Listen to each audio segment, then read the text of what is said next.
యాయిరు అనే సమాజ మందిరపు అధికారి యేసయ్య దగ్గరకు వచ్చి ఆయన పాదముల మీద పడి మరణానికి చేరువలో ఉన్నటువంటి తన కుమార్తెను స్వస్థపరచుమని యేసయ్యను వేడుకుంటాడు.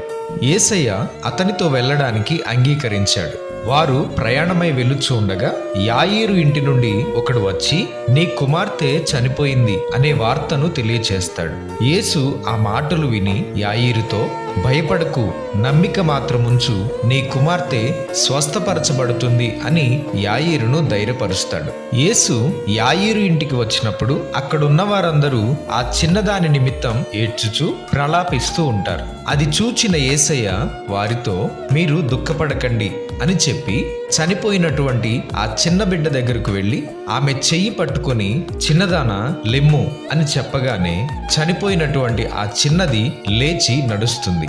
అక్కడున్న వారందరూ జరిగిన కార్యాన్ని